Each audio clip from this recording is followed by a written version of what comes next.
Hey everyone, today I'm going to show you how to beat Dark Souls only using Pyromancy. So first off, you should pick the Pyromancer class and choose the Master Key. Now there's only one rule for this run, and it's very simple. Don't deal damage with anything other than Pyromancies. Kicking enemies out of your way is fine, since kicks don't do any damage. Anyways, go ahead and collect your Pyromancy glove, and then burn the local manager to a crisp. It's just that simple. Now use the souls you got to level up your vitality, because you're going to need all the health you can get to survive Blighttown. Now loot Petrus's stash and steal his homeward bones. Then head on down to New Londo so you can pick up the Firekeeper's soul. The main challenge for now is that you only have 8 fireballs, so wait for your enemies to cluster together so you can hit multiple targets. Now run through Valley of the Drakes so you can get to Darkroot Garden. Be sure to pick up any goodies you find along the way. Drop some napalm on the local trees, and then head over to this ledge. Make the drop to the forest floor. You won't die as long as you're at full health. Run up to the top of this tunnel, and then grab the wolf ring. This ring will give you 40 points of poise, which is very important if you don't want to get knocked on your backside while you slowly cast your fireballs. Now grab the Firekeeper's soul from the Undead Church, upgrade your Estus flask, and head on down to Blighttown. Run over to this corner of the swamp, and you'll find Poison Mist on this corpse here. It's not a particularly powerful spell, but at this point it's better than nothing. Now reverse your hollowing at the bonfire, and you'll get invaded by this woman called Man-Eater Mildred. She's pretty much impervious to fireballs, so run away and lure her over to this elevator. She's not exactly the sharpest knife in the drawer, so she'll opt to take the fast way down to the first floor. Be sure to visit her blood splatter for some extra humanity. Now use the souls you got from her to level up your vitality and attunement, since outlasting opponents and casting spells are the bread and butter of this build. Now we come to the first major problem of this challenge. Quelaag is totally immune to fire and poison. So run over to the stairs at the end of the boss room and let Quelaag beat you into submission. Now run up to this area over here. Kick these ugly bugs out of your way. Gravity is the real damage dealer here, not you.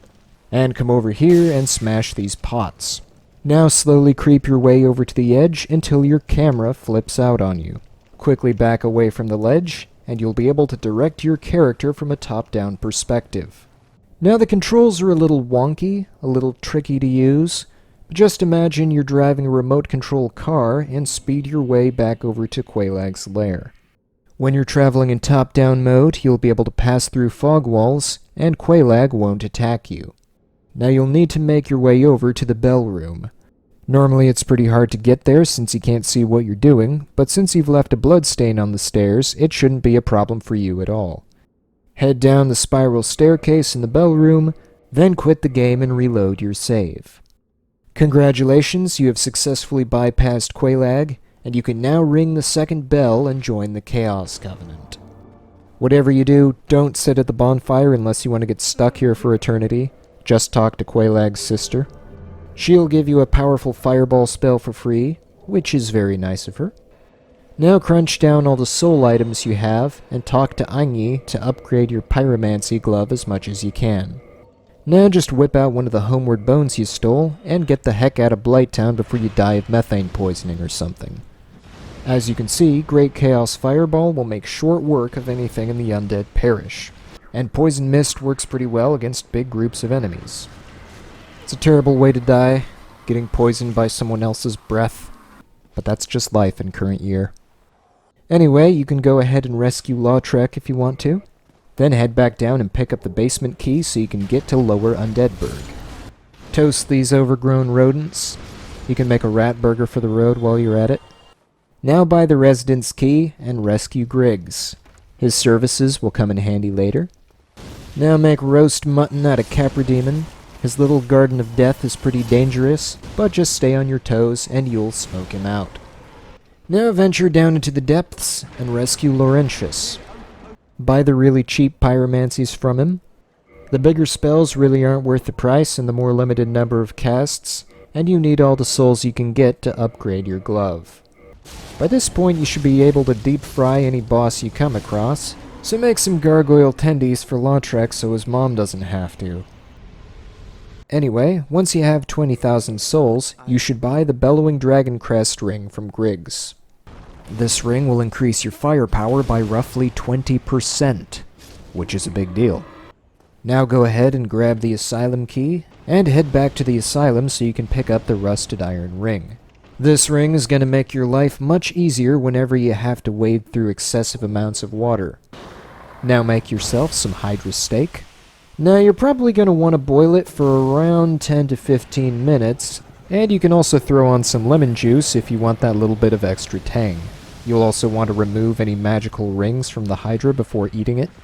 Now fry the golem for dessert and rescue Princess Dusk. Summon her up, have a nice little conversation, and then head to the back of the lake so you can find her crown. This crown will boost your pyromancy by an additional 20%. It does give you a slight weakness to magic, but not that many enemies use magic anyways, so it's not really a big deal. Now head up this extremely tall ladder so you can get to the Forest Hunters. The Forest Hunters are a pretty angsty bunch. They'll probably attack you on sight, so just talk to this big fluffy cat and they'll leave you alone. Tell them you want to join up, and then come around the corner and talk to this guy called Shiva. He'll become important later. Now upgrade your glove to plus 10 or higher, and head on down to Blighttown once again. And in an unfortunate turn of events, it looks like Lautrec killed the Firekeeper and extinguished Firelink. Now, I'm not known for being hot-tempered, but crap like this really gets my blood boiling. Anyways, I should probably cool it with the puns, so let's move on. Drop some fire on this disgusting overgrown wall tick, and pick up Power Within so you can use it against future bosses. At the bottom of Blighttown, you'll find Shiva and his ninja buddy, so roast them as well and lure them out into the poisoned swamp. You have the Rusted Iron ring and they don't, so you will be able to run circles around them while they slowly succumb to the toxic sludge. The ninja will drop the Dark Wood Grain ring, which is going to be very useful moving forward. While you're down there, you should also talk to this woman named Quelana. She will be your new pyromancy trainer, so buy her cheap pyromancy spells as well as the more expensive Great Combustion. The Dark Wood Grain ring will give you more invincibility frames on your rolls, and Great Combustion will kill almost anything in one hit. It's basically the 8-gauge shotgun of pyromancies, so you won't be lacking in the damage department from here on out. So, fight your way through Sen's fortress so you can get to Anor Londo. Melt the Iron Golem. He's a piece of scrap anyways, so turn him into a pile of slag. Despite being covered in tin foil, the Silver Knights aren't particularly flame retardant. Anyways, make lion jerky out of Ornstein, then make pork rinds out of Smo. Easy peasy. Now while you're here in Anor Londo, there is one more thing you're gonna need to do. It's time to avenge the Firekeeper. Why, you! How dare you insult Lautrec the Embraced? I thought you were wiser. But I thought wrong.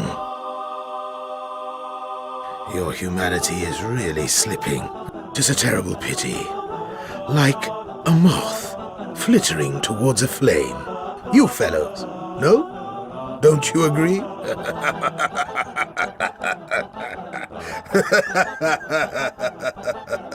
How dare you come prancing about?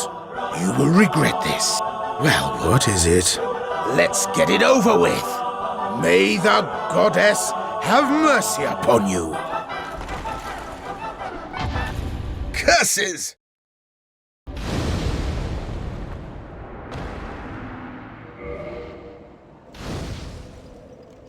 Well, anyways, now that that's over with, keep collecting souls so you can fully upgrade your pyromancy glove, because you'll want as much firepower as you can get to take on the DLC. You should also collect Firekeeper souls to buff up your Estus Flask. You can find one on Gwendolyn's bodyguard. Now make your way to the Sanctuary Garden. Now if you're getting hungry at this point and want to have a snack, then feel free to cook up whatever's lying around. Burn Artorias, because he gets in your way. And head on down into the Chasm of the Abyss. Once you've unlocked the second elevator, you're going to want to follow the exact path I've laid out for you so you can find what you've been looking for. Black Flame. This spell deals both fire and physical damage, so it's the only pyromancy in the game that can actually damage Quelaag. All of the items that boost fire damage also boost Black Flame's physical damage, including Power Within, and the Dust Crown Ring increases the number of casts by 50%. However, it still isn't nearly enough to beat Quelaag. So summon up Maneater Mildred so she can do most of the damage while you act as the distraction. Unfortunately, Maneater Mildred has the intelligence and self-preservation instincts of a headless chicken, and constantly runs straight into Quelaag's lava. She might be able to make it if you can bait Quelaag into spewing lava where Mildred isn't, but the odds are not in your favor. However, while you don't have a way to make Mildred smarter, there is a way to make her stronger. So equip the covetous Gold Serpent Ring, get your humanity up to 10, and start farming Seath's channelers. Eventually, one of them will drop a trident, which you can then use to temporarily boost Mildred's attack damage. You can also distract Quelaag with regular pyromancies even though they don't deal any damage, and so with all these strategies combined, as well as a bit of luck, you should eventually be able to achieve victory. Nonetheless, let it be known that Mildred is the worst phantom I've ever had the displeasure of summoning, and it isn't even close. I'm sorry, Lautrec. You were a good phantom, even if you were a murderer or whatever. Anyways, Lava Man is immune to fire damage, but Black Flame says hello. And it also says goodbye. Now give 30 humanity to the Daughter of Chaos. This will get you a new pyromancy and allow you to skip directly to the Bed of Chaos. Fry that ugly bug, then go tell Quelana about it. As a reward, she'll give you the most powerful AoE pyromancy in the game, Fire Tempest. With this bad boy, you'll be able to shred through bosses' HP and farm slow-moving enemies like nobody's business. Once you've gotten your health and attunement to the desired levels, you can level up your dexterity to 45. This will slightly increase your casting speed, which will come in handy when fighting the faster bosses like Gwyn. So yeah, that's how you burn Dark Souls. See ya.